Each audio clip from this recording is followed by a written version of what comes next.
Ever stayed put with the door wide open? You knew you could walk out, but you didn't. You knew you needed to respond to someone or something, yet the words wouldn't come, or not in the way you wanted. Remember, you're not alone. Millions carry the same old lesson into new rooms. Animals do too, you know? I believe that we can learn from them and change our behavior for the better.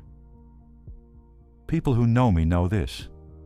I love spending winters in Thailand. Picture it with me. Endless beaches where the sand feels like flour between your toes. The sky catching fire every evening. That deep red glow when the sun melts into the ocean.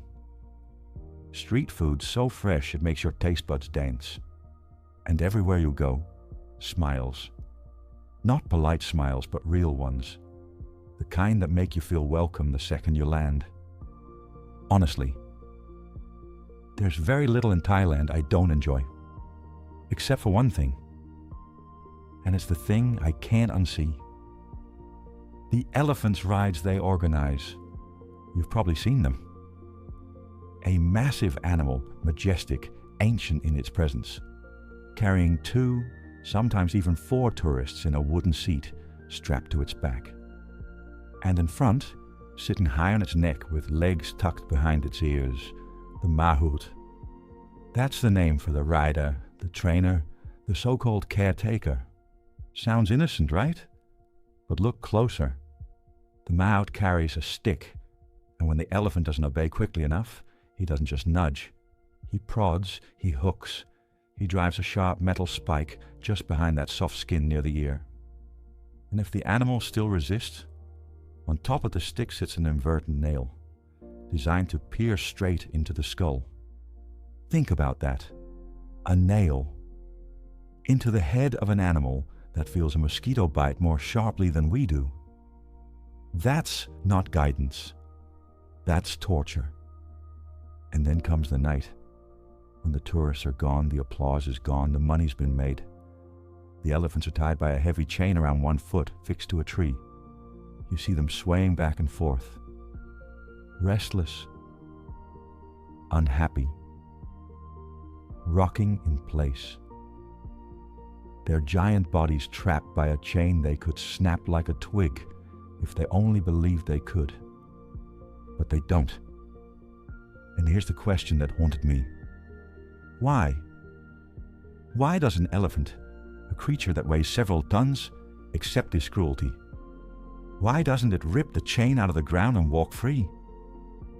The answer is brutal. Because it was taught as a baby. When it was still small, playful, vulnerable, every wrong step was punished. Every attempt to break free was met with pain. And back then, the chain really was too strong. The elephant didn't have the power yet. So it learned one thing.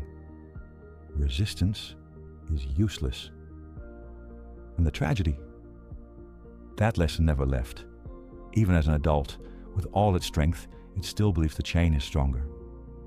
So it stays. Obedient. Broken.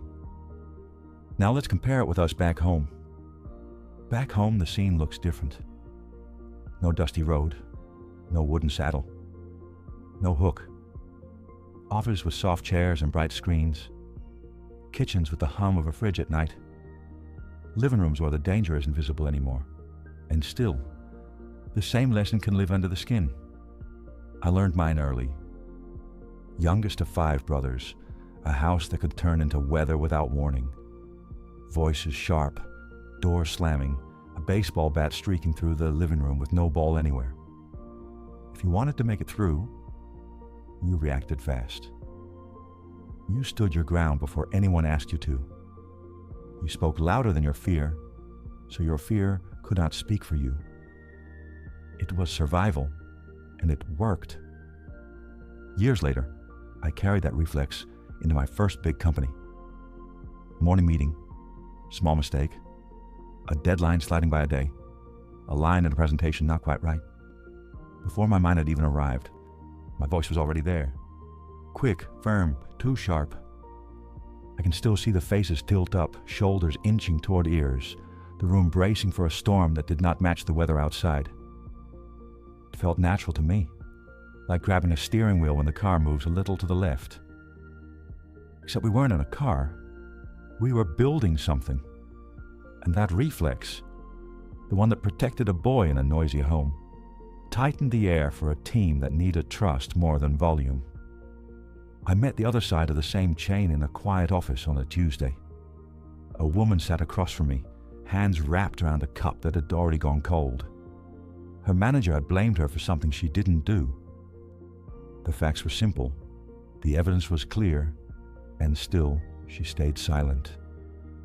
When I asked what stopped her, she looked down and said that where she grew up, answering back to her father, earned a slap. Silence had been safety. The body remembers what worked. In that meeting room, no one was going to hit her, and she knew that.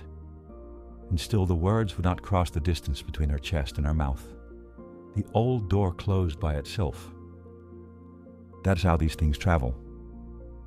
A rule that fit a smaller body in a harder room walks with you into places it does not belong. Strike first or stay quiet. Defend or disappear. Different streets, different stakes, the same old chain. You can feel it if you pay attention to the tiny details. The breath that gets shallow when someone questions you. The heat that climbs your neck when a mistake is spotted. The way your jaw sets before a single sentence is spoken. None of it is random. It is training. It is a map drawn long ago, still guiding a grown person through a city that has changed. Now think back to the elephant at dusk. The tourists are gone. The noise has thinned. The air smells like dust and rain. A heavy chain circles one ankle. The animal sways left and right, carving a shallow crescent in the dirt. It does not pull, not because it cannot, but because it learned not to. Now place that image beside another, a talented adult in a bright room, ideas ready, strength obvious to everyone but themselves, and a habit that keeps that strength on a short lead. The door is open, the chain is old, but the body still bows to yesterday. There is nothing weak about the reflexes we keep. They got us here. They did their job. But a reflex can be loyal to the wrong era. A raised voice that once kept a boy from disappearing in a house full of noise will not build a culture where people feel safe to tell you the truth.